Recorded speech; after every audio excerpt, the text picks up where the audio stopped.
పేదలపై హైడ్రా అరాచకం ఆకడం లేదు. హైకోర్టు మొట్టికాయలు వేసి ఆదేశాలు ఇచ్చినా పట్టించుకోవడం లేదు. కోర్టుల్లో కేసులున్నా అవేవి పాటించకుండా కూల్చివేతలకైతే పాల్పడుతున్నాయి. రేవంత్ బుల్డోజర్లు, నాదర్గుల్ భూముల విషయాన్ని పట్టించుకొని హైడ్రా మిగతా ప్రాంతాల్లో అయితే మాత్రం దూకుడుగా ముందుకు వెళ్తోంది.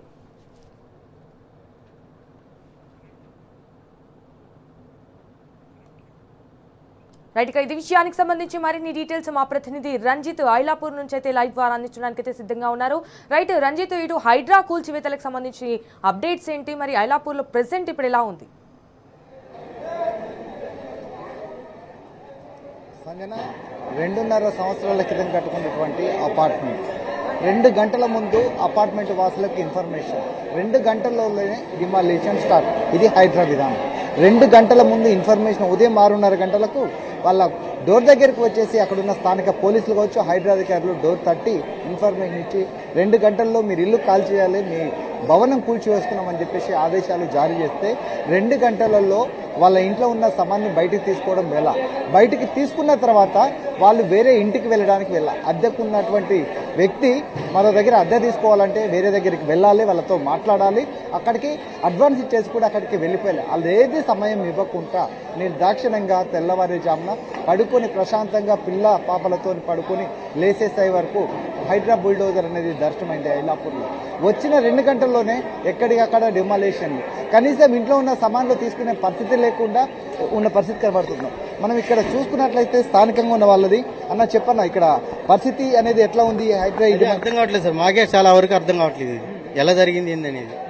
అది అంటే ఉదయం 6:30కు వచ్చి సమాచారం ఇచ్చారంటున్నారు, 9 గంటలకు కూల్చివేతలు చేపట్టారు. 44 కుటుంబాలు, వీళ్ళందరూ రెంటర్స్. మరి వేరే కాడికి పోవడానికి అక్కడ అపార్ట్మెంట్ కూడా లేకపోతే ఎలా చెప్పాలి? ఏం లేవు వాళ్ళ బాధలు ఏం చేయలేదు, ఎవరికేం తెలియట్లేదు. అది అందరూ ఒకటే బాధలో ఉన్నారు. అది ఇప్పుడు హైడ్రా అధికారులకు ఏం చెప్పాలనుకుంటున్నారు? మాకేం తెలియదు సార్, మేము ఇక్కడ మా పక్కన ఉంటాం అన్నమాట, చూడడానికి కూడా వచ్చాం మేము ఇక్కడికి. అటు సైడ్ కూడా నడుస్తుంది హైడ్రా, అటు సైడ్ కూడా నడుస్తుంది. ఉదయం 6:30కు ఇక్కడికి వచ్చి ఇన్ఫర్మేషన్ ఇచ్చి 9 గంటలకు మొత్తం తీసుకునే వాళ్ళని పోలీసులను పెట్టేసి సామాన్ బయటకు వేసుకున్నారు. ఈ రెంటర్స్ వేరే కాడికి వెళ్ళాలంటే వేరే ప్రత్యామ్నాయంగా ఇల్లు తీసుకునే టైం కూడా ఇవ్వట్లేదు. దీన్ని ఎలా చూడదు? ఇది చాలా బాధాకరం అండి. ఇక్కడ టైం లేకుండా ఇప్పటికిప్పుడు చాలా మంది కనుక్కున్నాను, నేను మీ పక్కన ఉంటాను. ఇక్కడ చూస్తే వాళ్ళ పిల్లల కోసం వచ్చారంట. నైట్ వాళ్ళు వచ్చి మార్నింగ్ వచ్చేసరికి ఈ పరిస్థితిలో ఉంది. ఇప్పుడు వాళ్ళ పిల్లల్ని వేసుకుని ఎక్కడికి ఎలా వెళ్ళగలుగుతారు వీళ్ళు? కష్టం కదా, చాలా కష్టం కదా. ఇప్పటికిప్పుడు ఇది ఏంటంటే రిజిస్ట్రేషన్ టైం అంటూ కనీసం పిల్లలందరికీ వీళ్ళు వచ్చిన వాళ్ళు ఎవరికైనా సరే ఒక 1 డే కానీ 2 డేస్ కానీ టైం ఇస్తే వాళ్ళు ప్రత్యామ్నాయంగా వేరే చోట కానీ వెళ్ళి ఏదో ఒకటి చూసుకుని వెళ్ళగలుగుతారు. అలా కాకుండా వెంటనే వెళ్ళాలి అంటే చాలా కష్టంగా ఉంది. కానీ ఇది హైడ్రా అన్నారు, ఇది కరెక్ట్గా ఈ రిజిస్ట్రేషన్ లేదంటున్నారు. నాకు కరెక్ట్గా ఐడియా లేదు. ఇది వచ్చి ఐలాపూర్ తండా కింద వచ్చింది. ఇది గవర్నమెంట్ ల్యాండ్, ఇది రిజిస్ట్రేషన్ లేకుండా కట్టించారు, అందుకనే ఈ బిల్డింగ్ని కూలగొడుతున్నాం అంటున్నారు. కానీ హైడ్రా ఇన్ని చేస్తుంది కరెక్ట్గా కాదంటలేదు. అక్కడ మనకి పాత బస్తీలో ఉన్న సల్కం చెరువు మల్కం చెరువు ఏదో ఉంది, అది కరెక్ట్గా ఎక్కడ ఉంది? మనకి చెరువు మధ్యలో ఉంది. దాన్ని ఎవరు ఇంతవరకు టచ్ కూడా చేయలేకపోయారు. అది కరెక్ట్ కాదు కదా. ఇప్పుడు దీంట్లో కొనుక్కున్న వాళ్ళ పరిస్థితి ఏంటి? ఇది ఇప్పుడు ఎలా ఉందంటే బిల్డరు బాగానే ఉంటారు, పర్మిషన్స్ ఇచ్చిన అధికారులు బాగానే ఉంటారు, చివరికి కష్టపడేది ఎవరంటే కొనుక్కున్న మనలాంటి మధ్యతరగతి ప్రజలే కదా. ఓకే, ఇది అంటే ఏదైతే రిజిస్ట్రేషన్లు కావచ్చు, దానికి ఇంత పర్మిషన్లు జరిగి ఇంత బిల్డింగ్ 5 అంతస్తుల భవన నిర్మాణం జరిగితే దానికి పర్మిషన్ ఇచ్చినటువంటి అధికారులకు ఆ రోజు ఇది ప్రైవేట్ భూములు ఉందో ప్రభుత్వ భూములు ఉన్నాయా, దానికి సంబంధించినటువంటి సర్టిఫికేషన్లు సరిగ్గా ఉన్నాయనేది చూసుకునే విషయం తెలియదని కూడా స్థానిక ప్రజలు వ్యక్తం చేస్తున్నారు. మనం విజువల్లో చూసుకున్నట్లయితే ఎక్కడికక్కడికి ఏదైతే ఇక్కడ ప్రజలందరూ ఉన్నారో వాళ్ళ కుటుంబ సభ్యులతో ఇక్కడికి సంబంధించినటువంటి సామాన్ ఏదైతే 5 అంతస్తుల భవన నిర్మాణం ఉందో భవన నిర్మాణం నుంచి సామాన్లన్నీ కూడా బయటికి తీసుకొచ్చేసి పెట్టిన పరిస్థితి కనబడుతుంది. కనీసం వాళ్ళ సామాన్లు తీసుకునే సమయం ఇవ్వకుండా వేరే దగ్గర మీరేమన్నా రెంట్కు ఏమైనా ఇల్లు మాట్లాడుకున్నారా? మీకు ఎంత సమయం ఇచ్చారు? టైం ఏమి ఇవ్వలే మాకు. పొద్దున ఆల్మోస్ట్ 6:26, 7కి వాళ్ళు వచ్చారు, ప్లగ్ తీయడం జరిగింది, ఎలక్ట్రిసిటీ తీస్తారు. Out of nowhere Saturday Sunday ఎవరమైనా వీక్ ఆఫ్ అనుకుంటాం కదా, అంత పొద్దున వచ్చి తలుపులు బాగా గట్టి ఇది చేసిన తర్వాత ఓపెన్ చేస్తే వెళ్ళిపోవాలన్నారు. ఆ టైం ఆఫ్ 1 అవర్ ఫ్రేమ్లోనే చాలా ఇది చేశారు. ఇప్పుడు 1 అవర్ టైం ఇచ్చారు. బట్ అగైన్ మేము రెంటర్స్, ఈ అపార్ట్మెంట్ మొత్తం రెంటర్సే ఉన్నాం. ఇప్పటికిప్పుడు ఇల్లులు వెతుక్కోవాలన్నా, ఇప్పటికిప్పుడు షిఫ్ట్ అవ్వాలన్నా కస్టమర్ అంటే పనిచేసే వాళ్ళం మంత్లీ శాలరీ వస్తాయి, దీనికంటే ఇంత బడ్జెట్ అలొకేషన్ చేసుకుంటాం ఎప్పుడైనా. ఆ బడ్జెట్ అలొకేషన్ దాటి అదంతా దాటి అవుట్ ఆఫ్ వాళ్ళు ఏం జరుగుతుందో వీళ్ళకేం జరుగుతుందో ల్యాక్ ఆఫ్ కమ్యూనికేషన్ అనాలో. అట్లీస్ట్ మాకు 1 డే టైం ఇస్తే వాళ్ళు ఏం చేస్తున్నారో we're not opposing them. 1 day of time is what we're expecting. అది వాళ్ళు కూడా ఇవ్వట్లేదు. 1 వర్క్ ఇచ్చి చూసుకోండి అంటే పిల్లలు ఉన్నారు సార్. పెద్దవాళ్ళం అంటే పక్కన పెట్టండి, చాలా ముసలి వాళ్ళు ఉన్నారు, పిల్లలు ఉన్నారు. వాళ్ళకి ఫుడ్ లేదు, పొద్దున్న నుంచి వాటర్ ఇది లేదు. కష్టం సార్ ఇది. I think this is not good. ఇక్కడ చూసినట్లయితే ఏదైతే మనం విజువల్లో చూసినట్టుగా అంటే వాళ్ళకి సంబంధించినటువంటి సామాగ్రి అంతా కూడా బయట పెట్టుకొని వాళ్ళు ఎక్కడికి వెళ్ళలేనో పరిస్థితి. వాళ్ళ పిల్లలు కావచ్చు, మనం విజువల్లో చూసినట్లయితే చిన్న పిల్లల్ని సైతం ఇంట్లో నిద్రపోవాల్సినటువంటి చిన్నారులు వచ్చేసి ఇప్పుడు బయట కూర్చొని నిద్రపోయే యొక్క పరిస్థితి వస్తుంది. అంటే ఇక్కడ ఉన్న వాళ్ళు అంటే వాళ్ళ యొక్క పిల్లలకు కనీసం మంచినీళ్ళు తాపించుకోలేక కనీసం టిఫిన్ తీపించుకోలేకుంటున్నటువంటి పరిస్థితులు అనేది కూడా ఈ ప్రభుత్వం ఉంది. చిన్న పిల్లలకు కనీసం బ్రేక్ఫాస్ట్ చేయలేకుండా కూడా ఉదయం నుంచి పైన ఉన్న సమానంతో ఉంటే చిన్న పిల్లల్ని పట్టుకునే వాళ్ళకి సంబంధించినటువంటి తల్లిడ కూర్చున్నటువంటి పరిస్థితులు అనేది కూడా మనం విజువల్ చూడ కనీసం వాళ్ళు బయటికి చెప్పుకోవడానికి కూడా ఇష్టపడకుండా అంటే ఇంత దారుణం జరుగుతుంటే వాళ్ళకి చిన్నపిల్లలకి అక్కడ తల్లి వాళ్ళ పిల్లలకు వచ్చేసి మంచినీళ్లు తాపుతూ అంటే కనీసం ఆ యొక్క సామాన్ కావచ్చు, ఇంట్లో ఉన్న వంట సామాన్ కావచ్చు, కిచెన్ కావచ్చు, బ్రేక్ఫాస్ట్ కనీసం పిల్లలకు కూడా బ్రేక్ఫాస్ట్ ఇవ్వలేని పరిస్థితిలో కూడా ఇక్కడ ఉన్న పరిస్థితి మనకు కనబడుతుంది. ఇక్కడ పెద్దలు కావచ్చు, పెద్దలు కావచ్చు, చిన్నలు కావచ్చు, వాళ్ళకి సంబంధించినటువంటి ఈ సామాగ్రి మొత్తం కూడా వాళ్ళకి సంబంధించిన ఫ్యామిలీకి సంబంధించిన సామాన్ అంతా కూడా బయట పెట్టుకొని వాళ్ళ కుటుంబ సభ్యులతోని ఇక్కడ ఉంటుంది. అమ్మ మీకు ఇక్కడ సమయం ఏమైనా టైం ఏమైనా ఇచ్చారమ్మా? ఏమి ఇల్లరు అన్నయ్య, నేను నిజం చెప్తున్నా, మాకు టైం ఏమి ఇవ్వలేదు. 6:30కి వచ్చినా, నేను 6కి లేచిన. 6:30కి వచ్చి ఏం చెప్పినారు, వంట చేస్తున్నా, కొంచెం సేపు మాకు టైం ఇవ్వాలి, 2 days అన్నా ఇవ్వాలి. మీ అచానక్ చెప్తున్నారు, హైదరాబాద్ చెప్పినారు, మేము మీకు కొంచెం కూడా టైం ఇయ్యరని చెప్పినాం. వంట చేసుకొని కూడా చిన్న పిల్ల కూడా తినగలరు, ఇప్పుడు తెప్పించి మా తమ్ముడు వచ్చి ఇది ఇస్తే తినిపిస్తున్నా. ఇల్లు కూడా చూడలేము, ఇప్పుడు ఇరగొట్టేసినాం. ఇల్లు ఎక్కడ చూడి వెళ్ళాలి చెప్పండి, ఇల్లు ఎక్కడ చూడి వెళ్ళాలి? ఆ అత్తయ్య ఏమో బెడ్ మీద నుంచి లేవది, చూపండి ఆమె కూడా. అత్తయ్య బెడ్ మీద నుంచి లేవది, ఆమె కాలు నడవని రాదు, కొంచెం మెల్లగా నడుస్తుంది. ఆమెకి ఎక్కడ తీసుకొని పోవాలి? మా హస్బెండ్ ఏమో ఇల్లు చూడడానికి వెళ్ళినారు. ఇప్పుడు ఎక్కడ వెళ్ళాలి చెప్పండి? చిన్న పిల్లలకి తీసుకొని హైదరాబాద్ మాకు ఒక 2 days అన్నా టైం ఇవ్వాలండే, 2 days అన్నా 1 day అన్నా ఇవ్వాలండే. అంతేగాని మాకు ఆయన టైం మీద ఇంత పరేషాన్ చేసేసినారు. చిన్న పిల్లలు ఆకలి అవుతుంది వాళ్ళకి. అంటే ఇంట్లో ఉన్న సామాగ్రి తీయడము, సామాగ్రితో పాటుగా వచ్చేసి ఎలక్ట్రిసిటీకి సంబంధించినటువంటి పవర్ కట్ చేసిన తర్వాత మనం ఇక్కడ విజువల్లో చూసినట్లయితే ఒక సందర్శన కేంద్రం లాగా కూడా పైనుంచి 4 ఫ్లోర్లకు సంబంధించినటువంటి భవనం ఏదైతే ఉందో ఈ 5 అంతస్తుల భవనానికి సంబంధించినటువంటి ప్రతి ఫ్లోర్ లో సంబంధించినటువంటి మెటీరియల్, వాళ్ళకి సంబంధించినటువంటి మొత్తం ఏదైతే లగేజ్ ఉందో, వాళ్ళకి సంబంధించినటువంటి ఇంటి సామాగ్రి ఉందో ఆ సామాగ్రి అంతా కూడా ఇక్కడ చేసిన పరిస్థితి కనబడుతుంది. ఇక్కడ కనీసం మాట్లాడడానికి కూడా వాళ్ళ యొక్క సామాగ్రి ఏదైతే ఉందో సామాగ్రి తీసుకోవడానికి కూడా టైం లేని పరిస్థితిలో ఆ కుటుంబ సభ్యులు బాబోతున్న పరిస్థితి కనబడుతుంది.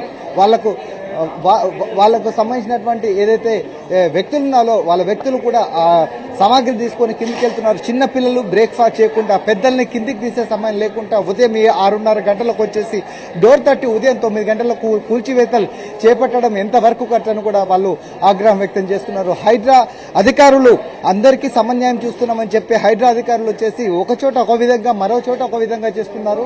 ఈ యొక్క విధానం అనేది ఏ విధంగా అంటే ఎంతవరకు సమన్యాయం చేస్తున్నారు అనేది కూడా వాళ్ళు ఆవేదన వ్యక్తం చేస్తున్న పరిస్థితులు కనబడుతుంది. ముఖ్యంగా చూసుకున్నట్లయితే దాదాపు ఇక్కడ ఉన్నటువంటి సిబ్బంది, పోలీస్ సిబ్బంది కావచ్చు, పోలీసులతో పాటుగా ఏదో హైడ్రా సిబ్బంది దాదాపు 2000 మంది వరకు ఆ సిబ్బంది అంతా వచ్చేసి ఇక్కడ మొత్తం ఇక్కడ అడ్డా వేసి ప్రతి ఇంటికి తట్టి ప్రతి ఇంటి ముందు ఒక పోలీస్ని, ఒక హైడ్రా అధికారిని పెట్టేసి వాళ్ళందరూ కిందికి రావాలని బెదిరింపులకు పాల్పడుతున్నారు.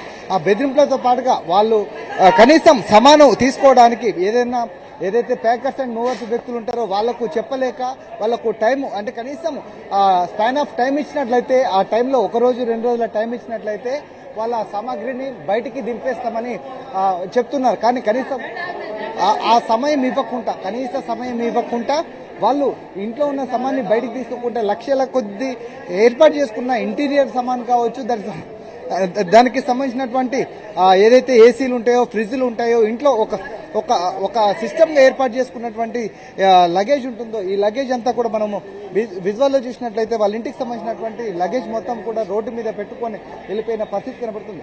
అన్న, ఇక్కడ ఉన్న ఈ లగేజ్లు ఇక్కడ మొత్తము బయట పెడుతున్నారు, దీన్ని ఏ విధంగా చూడొచ్చు రోడ్డు మీద ఉన్న పరిస్థితి? రోడ్డు మీద అంటే వాళ్ళకి 2 days ముందు చెప్పాలి, ప్లానింగ్ అయితే ఉంటుండే కదా. వాళ్ళు 2 days ముందు చెప్తే వాళ్ళు నోటీస్ ఇస్తే వారికి చెప్తుని తీసుకొని వెళ్తున్నారు. ఇంత సడన్లు అంటే వాళ్ళు ఇబ్బంది పడుతున్నారు కదా. అది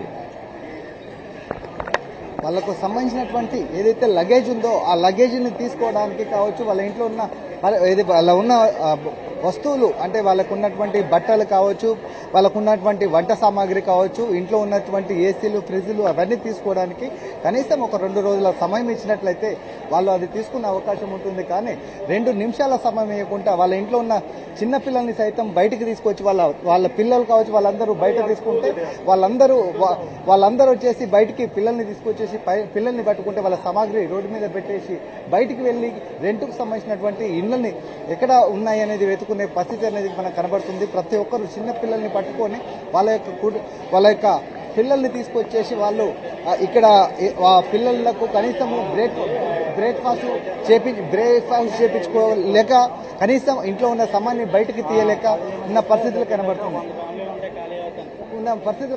కనీసం వీళ్ళు ఒకటే ఏంటంటే ఒక 2 రోజుల సమయం ఇచ్చినా మేము బయటికి వెళ్ళి మాకు ప్రత్యామ్నాయ మార్గాలను తీసుకుంటాము తప్పితే మాకు వేరే సోర్స్ అనేది లేకపోవడం, ఈ విధంగా ఒక 2 గంటల ముందు చెప్పి 2 గంటలలో 44 కుటుంబాలకు సంబంధించినటువంటి సామాగ్రిని ఏ విధంగా బయటికి తీస్తామని చెప్పేసి కూడా వాళ్ళు ప్రశ్నిస్తున్న పరిస్థితి కనబడుతుంది.